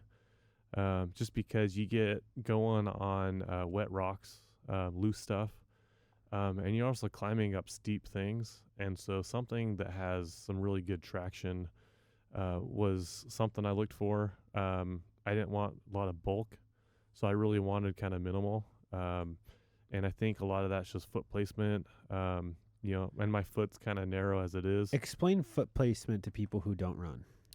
Foot placement is... like we were talking about, being aware of where the rocks are, roots, what else? Snakes. I mean, other things that you're going to encounter out there. Yeah, because it's the pavement. It's not a flat surface. It's literally running on a trail. Oh yeah. So, I mean, there could be water grooves from where rain has gone through or washed through, rocks, you know, a little bit of gravel, sand, you know, many different surfaces. But I just don't think a lot of people, who don't trail run, they don't know that it really matters. Like, for example, the trail shoes I have right now, they make my feet feel the best because I have a very wide foot, right? As you know, in running, there's not a lot of shoes that are really meant for very wide feet. Yeah. That usually comes with that bulk that you're talking about. And so foot placement, I really struggle when I go on trails and like I'm trying to run fast because I can't get my foot into where I'm going. Anything else you got to think about? People are like, well, how would you not get your foot in there? Well, you're running. So, you know, a couple miles in, right, you're going. You know, your body's saying, okay, I'm trying to go here. You're not like taking the time to tediously like set down. And if you're going across a little stream or a little bit of water or something, you're just like, okay, like this looks like boom, boom, boom. Yeah. You have to be real nimble, I think is a good way to describe it. And when I'm in my fighting weight, you know, I just feel light as a feather and just real nimble. You have to be real agile because, you know, you're not just running a straight line. You're bouncing all over the place, just putting your feet. And, you know, something too that I think is different with trail running versus road running is just the mental fatigue and your eyes. You know, when I do those 100-mile races and I might have been out there for 20 hours, I mean, you better believe like your head is hurting just mentally because you're constantly like, you know, you're activating all your senses and, you know, your smell, your touch, your hearing, your sight. Especially when you're running through the night is, you know, you just get so... It's exhausting. It is. I mean, your mind is constantly processing not only how your body's doing and making sure everything's firing, but you're scanning and you're looking at every place you're putting your foot. And I mean, you do that over 20 hours, 28 hours, your eyes get really tired because you're constantly just looking all over the place. The only experience I have that's even relatable to that is I had to run the 7.5 mile leg at Ragnar at 2 a.m. And I just remember trying to go to bed at the end of that. It was really a struggle because of exactly what you just mentioned. I only ran 7 miles. I didn't run 100. Yeah. You know? And that was brutal because it's like you're so exhausted. You're exhausted from being exhausted. Yeah. And right. and it's really hard to just, you know, sort of turn that off. Yeah. You know, and sort of dial it down and let it go. And then, you know, you said you added in the intensity of activating all of your senses. Yeah. Now let's just shut off all the lights. So when you just got that headlamp on and you're running, your ears are working overtime the entire time that you're running. And I remember one time I was, we were on God, where were we doing? The Ragnar is normally up in, like near Sugar Bowl. But we were running up on this ridge, and I knew we were running uphill, but I didn't know we were running up to a ridge. And it's pitch black outside. It was not a full moon. It was like right after, basically not having much moonlight. And I'm running up on the ridge, and I get to the point where I realize I'm hearing all of these sounds and these echoes, and you can't really see too far left and too far right. Yeah. And I realize I'm on top of a ridge, and it's like maybe 4 or 5 feet wide. And I'm just sitting here, and like that sense of danger hits you. Yeah. And you're like, just keep going. Yeah. Just keep going. Don't trip. Exactly. Don't trip and don't Yeah. fall. And so that overwhelming sense, and like I said, I only did it for 7 miles. I can't imagine doing that on like a Western States. Or have you done the one that's around Tahoe? I haven't done the full one all the way around the lake on trail. The Tahoe Rim Trail 100 mile I did is 2 50-mile loops along the top of the Nevada side, so like Spooner Lake and whatnot. So you do a 50-mile circuit up there twice. I have run around the lake once on the highway, actually, and that was my very first ultra in 2007 in the fall. It was 72 miles on the highway all the way around, and that was an interesting story. But Cars. Oh yeah, cars. It started at midnight, and it was kind of like self-supported. There weren't really official aid stations, and so my wife was up there with her cousin. So they were gonna meet me every now and then in the car to give me some like chicken broth or refill my Cliff drink and water and whatnot. But it was in October and it was unusually cold that day. And around midnight when the race started, it was snowing on us. And so it snowed for the first 3.5 hours. So from like midnight to like 3:30 in the morning. And then the clouds disappeared and the temperature just dropped like to the low 20s or so. And so everything was wet and just froze over. And so here's my wife, with her cousin, trying to drive our car at that time on icy roads. So they're slipping and sliding all over the road, trying to get to the next points or whatever and wait for me. And I just remember in the middle of the night, like 3:30, 4 in the morning, coming down, going north towards Incline Village from Spooner Lake, coming down. The road had so much ice on it, I could get my speed up, run, and then just slide with my running shoes for like 20, 30 feet. It was the craziest thing. Just like in the pitch black, And that's super dangerous, right? And you're running. You could break your brains out. And let alone a exactly. car could hit the ice and, wipe you out. Yeah, exactly. So, that was good times. Did you get a belt from that? Or I'm just saying, did you end up placing in any of these tournaments or races that you're referencing? Yeah, so that one was my very first ultra. So I basically went from, I had done one marathon when I was 18, before that point. So that was like, maybe 5 or 6 years prior to this. So that was the furthest I had ever run was a marathon. And this was kind of a crazy thing. Like, hey, I wonder if I could run. The year prior to this, I had volunteered at Western States. I didn't even know it existed until 2007 when I went and volunteered at one of the Rucky Chucky aid station. And I asked them, I was like, hey, what do I need to do to be able to run this thing? Like, I think that'd be fun to give it a shot. They're like, oh, well, you got to run a 50 miler to qualify and get a qualifying time. So then I was like, I wonder if I could run 50 miles and get the time. So then I was looking around, and like 2 or 3 months after I found out about that, I was like, oh, there's this race and they have a 50-mile split that I can use for a qualifier. So let me go try that.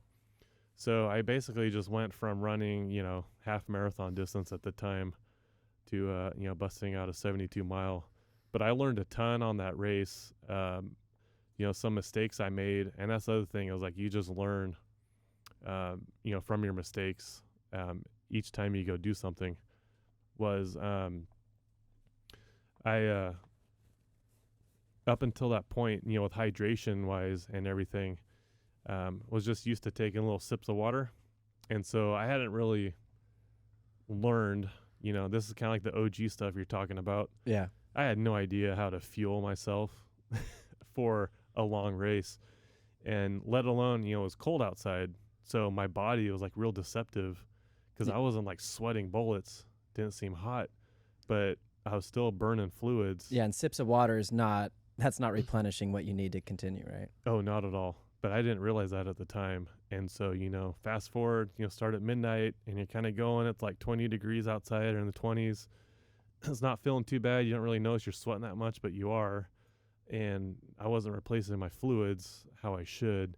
So then fast forward to, get, 50 miles. I'm starting to ache, hurt a little bit. Progressed a little bit more, 55 miles. It's like, oh man, my ankles and my joints are starting to hurt a little bit more. And then, a few more miles, by mile 60, I was just like hurting so bad, all my joints and everything. Does cramps happen? Yep. Yeah, I was starting to get cramps.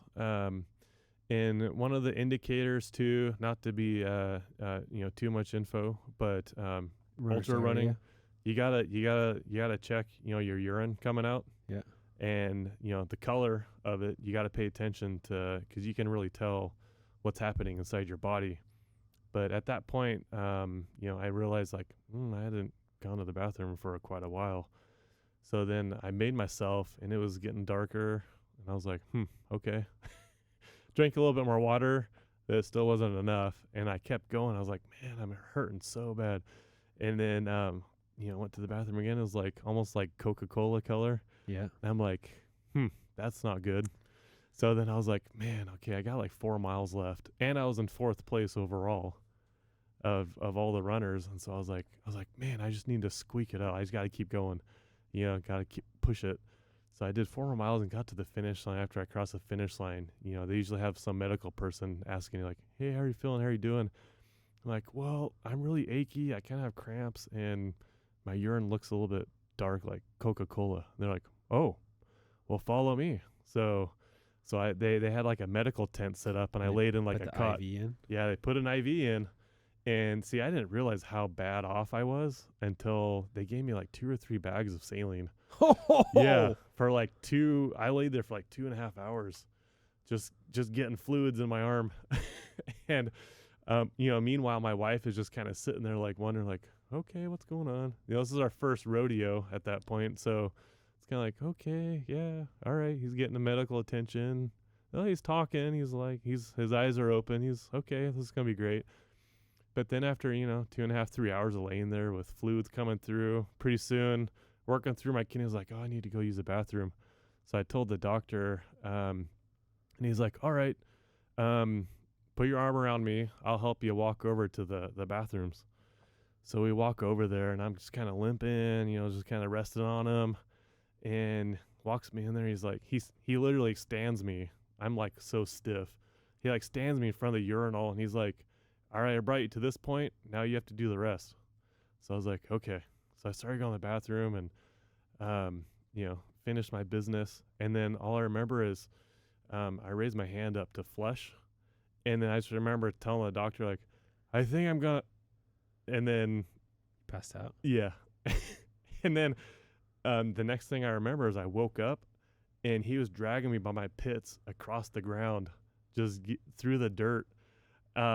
Yelling, help, like, someone come help me. I got a giant ear. Yeah. I can barely drag him. And I'm just like limp. I'm just like, I start, my eyes open up, and I'm just like, whoa, what's going on?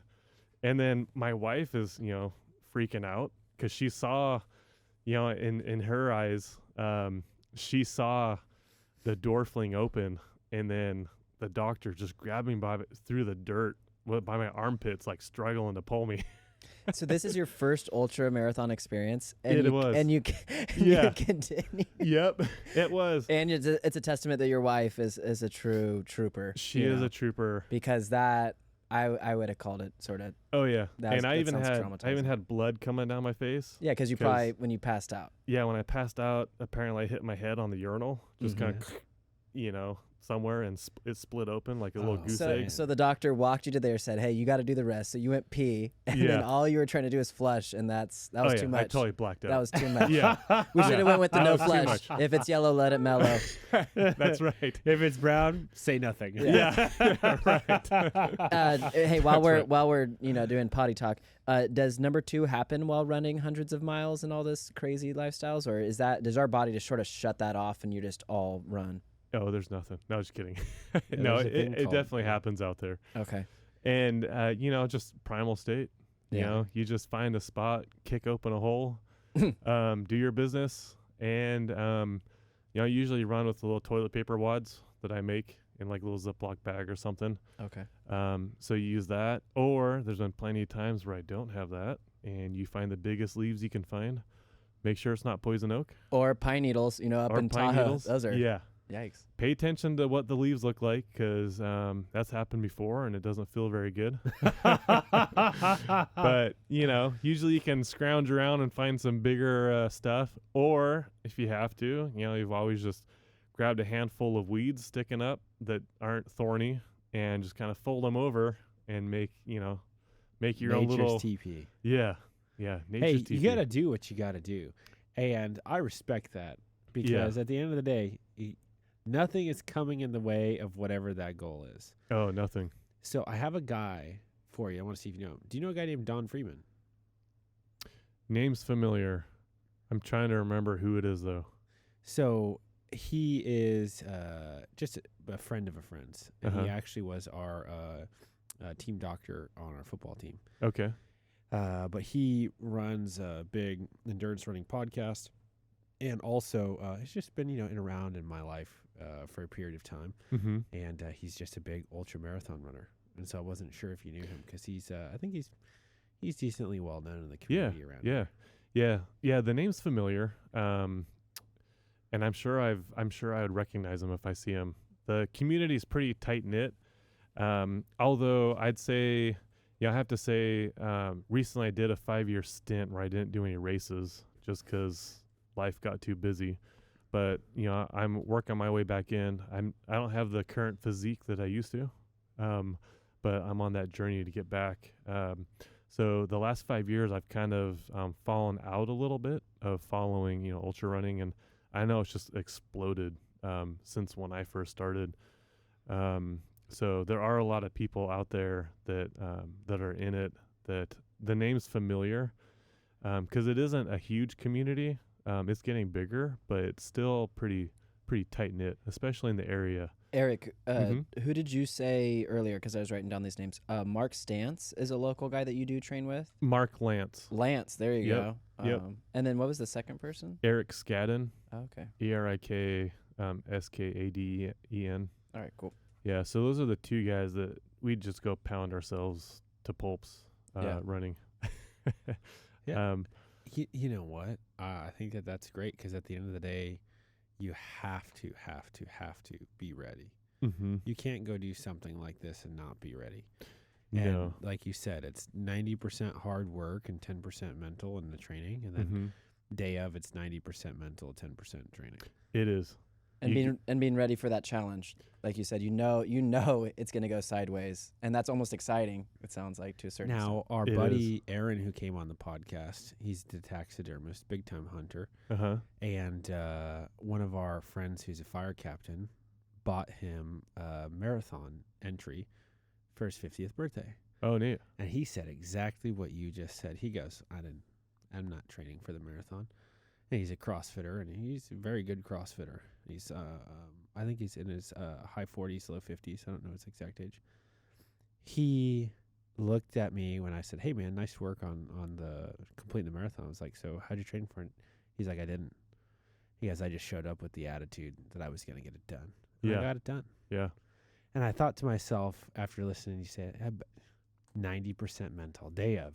Yep. Right. How bad do you want it? Right. Yeah, it comes down to mental part of it, because no matter what, it's gonna suck, and you just have to realize that and embrace it and accept it. Like I was saying, it's never gonna be perfect. There's gonna be obstacles, but what's more important is what you do with those. Do you let them beat you down and you stay down, or do you pick yourself up and dust off and then keep going? Well, hopefully, if I have a water bottle in my hand, I dust myself off and I keep going. Yeah. So how has this sort of mental fortitude helped you in life, whether that's with your relationship or whether that's dealing with kids or life circumstances as they come at you or from a professional setting? Mm-hmm. Yeah, it's taught me the value of hard work. It's taught me there's no shortcuts. And as I get older, that's one of the things I notice kind of in real life. I think we've all had the friends or known people that get wrapped up in trying to do things quick, kind of make a quick buck. Or, sometimes it works out for some people, but the majority of time, I see a lot of those things just kind of fall flat. That doesn't really pan out. And which is one of the things that I've realized, it kind of correlates with putting in all the training for doing these long distance races is there's no shortcuts really to being successly. The way I've heard it be best sort of resonate with myself or said in a way that resonates best with me is there's no shortcut for hard work. Yeah. It's something you have to go through. And I've realized that in my adult life is everybody needs some type of outlet, whether it's self-prescribed or it's sort of put around you from environmental factors or things out of your control. you need something that takes you through adversity, that takes you through rock bottom, whether that's to a dark place in your mind on a 100-mile run, or whether that's in a dark place in life. Mm-hmm. And going through those tough circumstances, you need those, because then everything else that you deal with in life is sort of measured against it Mm-hmm. in a way where you're like, oh, this isn't that bad. Oh yeah. Are you kidding me? Do you know what I had to do running 100 miles? Perspective. It gives you perspective. I was just gonna I say, like that. yeah, perspective definitely gives you a great perspective on life, because in my career and just like in my volunteer work and being involved in the community, you just have that perspective of it's not going to be easy, but it'll be worth it. It's that's where the value comes in, is you just realize, yeah, there's going to be adversity, there's going to be tough times, challenges, whatever it is, but you just realize that's just a temporary state, and you just keep your eye forward on your target, your goal, and you just keep working towards that. Okay. So speaking of some temporary states here, Sure. I wanted to ask you a couple things about your professional background. And Yeah. COVID is obviously with us forever, but the response was temporary. Mm-hmm. You currently work in pain medicine at UC Davis, but prior to doing that, Mm-hmm. you worked at New York City Health, Mm-hmm. working on their COVID-19 response. You worked at the Department of Corrections in California, working on their COVID-19 response. And you also worked at the Federal Bureau of Prisons, working on their COVID-19 response. How was that in relation to having to deal with something that was just so different from anything else? And how did running get you ready for that? Yeah, excellent questions. So that COVID response, excuse me, was insane. It was definitely austere environments. It's okay. You can grab your water a bit. I get to edit all this out. We get to, Okay. you know what I mean? So if we're going to take a drink, we take a drink. It's all good. We'll all do it. Yeah, Yeah. we were moving into that office next door, and I wasn't Uh-huh. paying attention. I was moving some stuff, and I got some dust on me. So the whole day, my nose has been running. So I'm sorry about that. Well, no, and I'm actually hoping my nose doesn't bleed, because my wife and I just had my 40th birthday a week and a half ago. Happy And so- birthday. Happy late Thanks. birthday. Yeah. I'm over the hill officially. No, you're not. You're running the hills, dude. yeah, It's you're all on the way down. it's the all hill. perspective. Hey, it's yeah. all perspective, That's true. Yeah, I guess. But maybe what I'm you're still saying, running you uphill. guys picked each other's nose for fun? Bad joke, sorry. But how'd you get a bloody one? I don't, Yeah. I didn't know where we were going with that. Yeah, no, that's exactly where I was going. Okay. No, one of my favorite places to backpack is the Lost Coast. Oh, okay. And Tell me where that's at again. so it's just up Northern California on the coast, just below Eureka. Oh, yeah. Okay. But, we took 4 days backpacking all night, just my wife and I. For your And- 40th? Yeah. Dude, your initials should be REI, dude. You're so, okay, Oh, continue. I love the outdoors. All right. That's my happy Husband, place. wife, 40th, birthday. Hold on, Scott. hike. Let's get back to him answering the question. That way, there's not this big old gap. So the question was, so I can get you Sure. reformatted here. Yeah. So, how does all the training with running get you into and get you prepared to deal with the COVID-19 response that you did for New York City Health, for California Department of Corrections, and then also the Federal Bureau of Prisons? So, I think the mental toughness and fortitude to be able to push through exhaustion, I think really helped. And also your sense of awareness.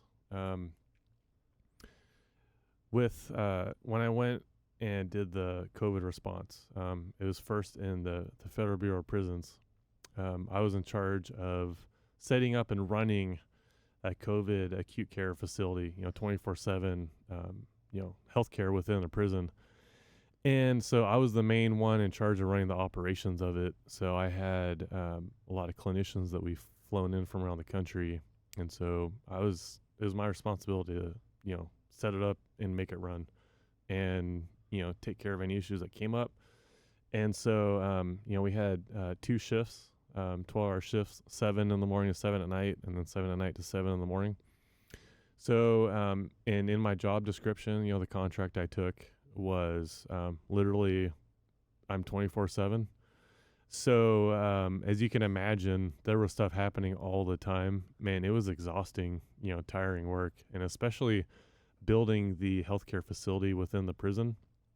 We were given a blank slate, and so we had to decide what we needed to outfit the facility there. And we had 21 beds in the Federal Bureau of Prisons, that prison site. We had 21 hospital beds. So we had to get all those beds in there. We were able to have the prison facility crew with us. If we said, hey, we need to build a shower in here, they'd help us build a shower, kind of like take care of construction type stuff. But then we were also outfitting it with medical supplies, medical equipment, and training on that, making sure that we got it all going. So you were a glorified project and people manager. Yeah, exactly. That's what I hear you saying. Yeah. So, but busy nonstop. We were running that 24/7. And so just the mental fortitude to just keep going. I mean, we were making, essentially life or death situations in some circumstances, and just fatigued. And so just really just drawing on that experience of being there before, of just being so mentally exhausted, you feel like you could fall asleep while you're walking. Just being able to keep going and be able to kind of flip that switch, take it from, man, I'm exhausted, to just being able to flip the switch in your mind, like kind of renew yourself, like, okay, acknowledge it, acknowledge I'm exhausted, I'm beat, but there's a lot of people relying on me. I need to get it together and stay sharp and do what needs to be done. So I think in that sense, it helped me a lot. And then just the stamina of, continuing that, because I was doing that 24/7 for a long while. Yeah. So how'd you get into that? Because you were a financial analyst prior to doing that. Obviously, you were a financial analyst in healthcare, Adventist Health, Sutter Health. I assume you probably got your start in there, Ernst & Young. So how'd you make that transition? So I decided to move out of the finance space. I came to my senses and realized I didn't want to become a CPA, a partner for my life. I have nothing against CPAs. It's great. We need them all. But I just didn't see myself long-term going that route. And honestly, like inside, that wasn't personally gratifying for me, because I've always been service-oriented. I get a lot of joy out of helping people, serving others, which I think is naturally comes with healthcare. You're serving the community, helping people feel better. It feels great to know that you're helping someone that isn't feeling great to feel better, to be, And so I really I was intentional about transitioning out of finance, because I'm also a little more extroverted. I like engaging with people, being involved in things. And I just felt like in finance, it was a little more, it tends to be a little more introverted, kind of behind the scenes type stuff. But I really like getting involved in everything, kind of variety of stuff. And so just kind of had this epiphany of, man, I really think I want to get into hospital, operations, administration, and kind of move out of the finance. So worked with a mentor that was Van Johnson. He was the Sutter CEO for quite a while. No relation. But, I originally knew him from his daughter, his youngest daughter. Butterfields, right? No? Well, let's see. So his daughter was Rochelle Johnson. Yeah, I knew his grandson. Spencer Butterfield was a star basketball player in the Loomis, third ward. Anyways, I just remember I went to the Johnson you're referencing. Yeah. I went to their house in Loomis, and I didn't know Grandpa Johnson, but I think that's who you're talking about. Yep, that's him. Okay. Yeah, so Van Johnson was I was fortunate to have him as a mentor. He had since retired from Sutter Health. But just talking with him, kind of my interest, what I wanted to do, he really encouraged me to get my Master's of Health Administration, because I had done my bachelor's in accounting at Sac State. And so that was my next step is he helped me whittle down a short list of great MHA programs throughout the country. And so I started applying to some, and I decided to go to George Washington University back in Washington, D.C. So I got into that program. That was a straight 2 years. One of my classmates that I really clicked with, he was a former PJ in Special Forces, over in Iraq and Afghanistan. And yeah, PJ, explain that for people. So they're the ones that ride in the helicopters. They're medically trained. They carry the machine guns. They get dropped behind enemy lines and go rescue soldiers that are wounded, behind the scenes. And so that's what he did. Jumped out a lot of planes, helicopters. Perfectly good planes, by the way. Yes, exactly. So they're the ones jumping out behind enemy lines, rescuing people and bringing them back to safety. And so that's what he did for his military career. But I got hooked up with him in our master's program. And him and I just had real similar personalities. We worked really well together. We were just like, let's bust this, project out. Let's get it done. And just really on the same page. A lot of similarities. And so did the 2-year program with him. Got my MHA degree, kind of continued in finance for a little while, trying to make that transition. And then COVID happened, and he, had since got into government contracting with tactical medicine. And so him and another person he knows that's, retired CIA were doing some contract work for the government. And he, out of the blue, just kind of called up and said, he's like, hey, I just won this big contract for the Federal Bureau of Prisons. We need to create a hospital inside this prison. He's like, I need someone to help run it. He's like, what are you doing? And I'm like, well, I'm currently working at Adventist Health in finance. Tell me more about this. And so he told me, it'd be strictly operations, and it sounded exciting, an austere environment. When he was describing what it was going to be like, he really didn't know what it was going to be like exactly. And I think this is kind of where the running comes into play. Like he said, we're going on an adventure, and I kind of think this is how it's going to be. And you're thinking, yeah, I've been on adventures before. Exactly. So it sounded kind of exciting. It's like, wow, inside a prison with convicted, you name it, people all around you. But it was a challenge. It sounded exciting. So. And he's a friend you trust, right? It's not like you're like worried about his character. Right. Yeah, it's someone, I had known him for, several years at that point and trusted him. So anyways, I said, you know what? And I was honestly having a little bit of challenge pivoting out of finance, because when I'd go interview or talk to people, they'd be like, peg me as a finance guy. Yeah. And so that was becoming a little bit of a challenge. And so it was a good opportunity to kind of jump, just full force into operations. So I said, you know what, let's go do it. And so I ended up going down to, it was a Lompoc Federal Penitentiary in Southern California that we went to first. And we got that stood up and running. And it was a great experience. It was intense, like really intense, real stressful.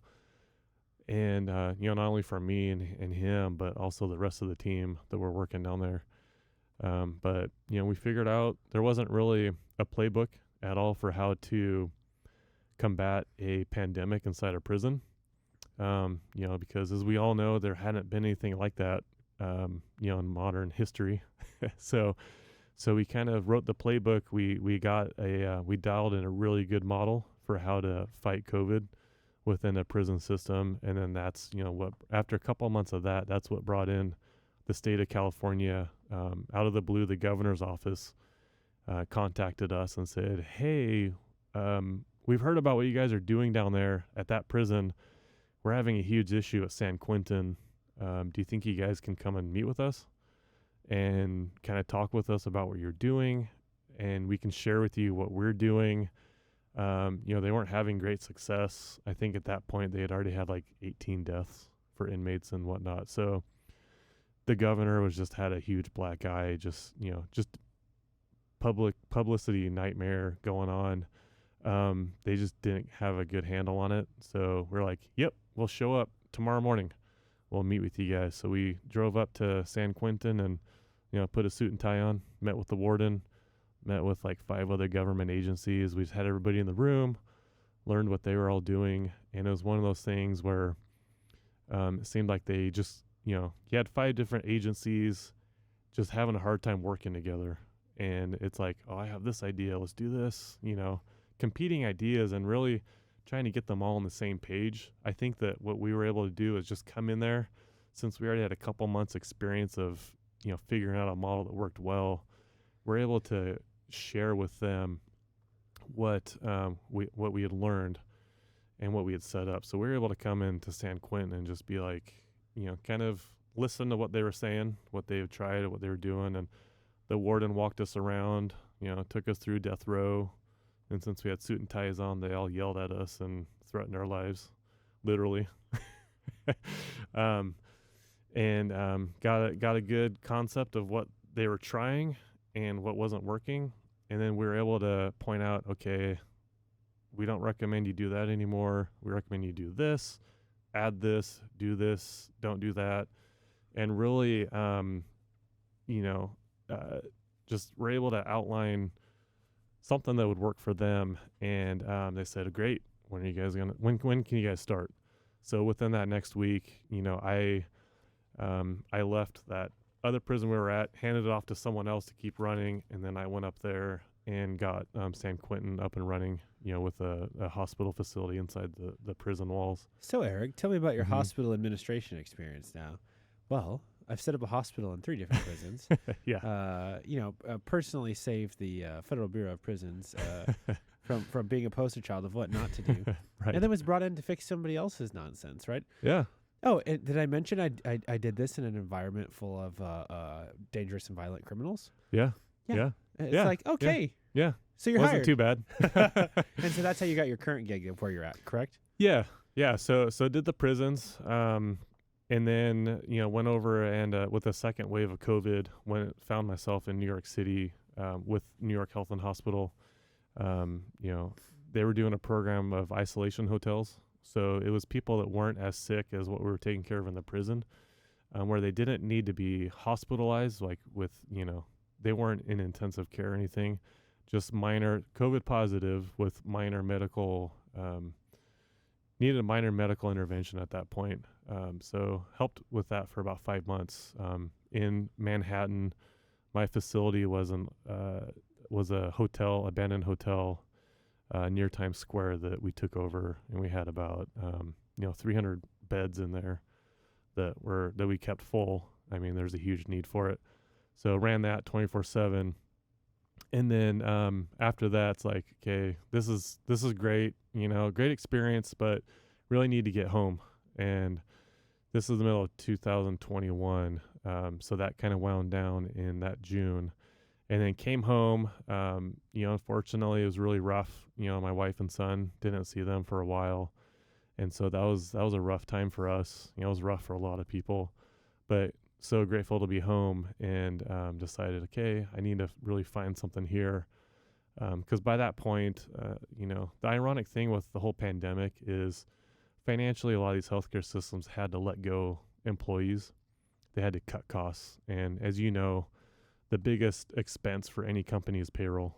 And so that's what a lot of healthcare companies were doing, is they were just had to lay people off. And so that's what happened with my job at Adventist, since I had this other thing going.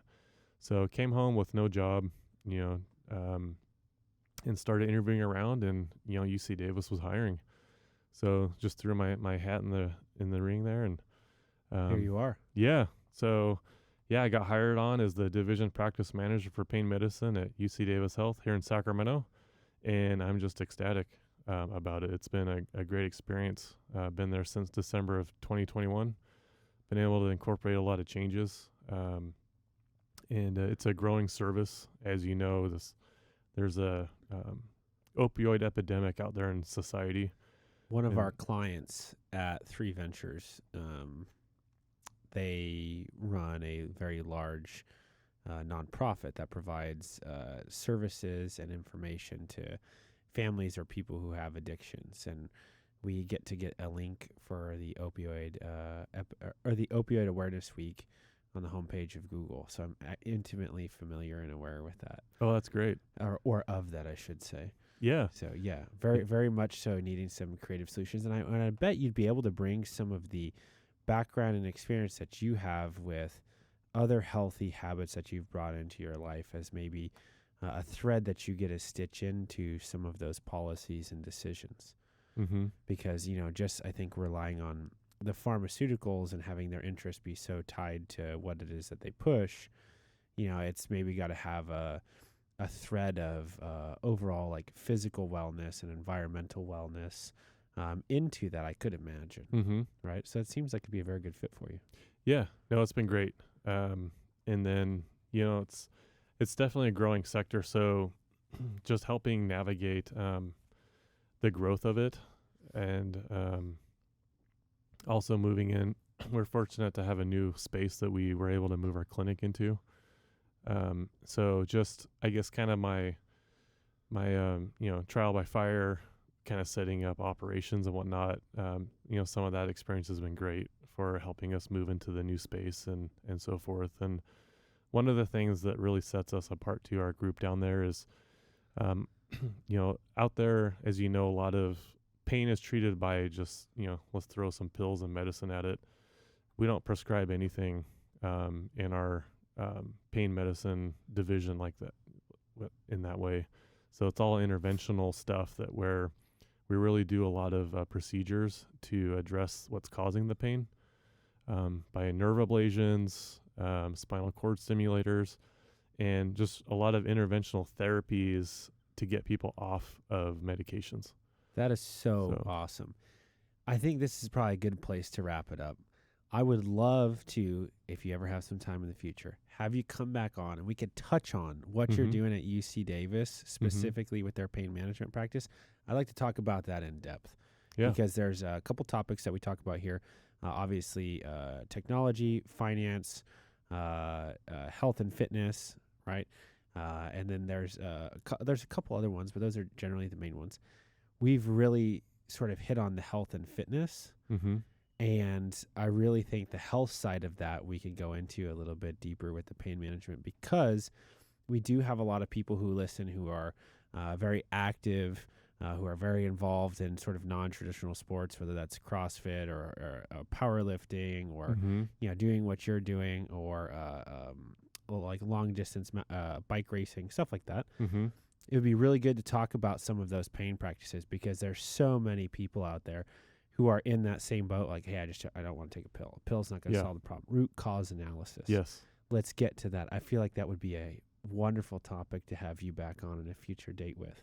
Oh, I'd love to do that. If you would so please. Yeah. But it's been an absolute pleasure. Thank you very much for bringing in all these awesome photos and everything else. I think we're definitely going to want to get some pictures of these so we can get it added in to the show here, because these are great, Yeah. And in case folks can't see it, 22 hours, 20 minutes, and 43 seconds. Yeah, that was my first 100. Mm-hmm. And that's impressive. And then my fastest one was, I can't remember the exact time, but it was 20 hours and 40 minutes. That's more impressive. In 2011, yeah. The same race. So I improved by about 2 hours or so. That is so awesome. Yeah. All right. More to come on that at a future date. Thank you very much for listening. We'll catch you next time. My pleasure. Thanks.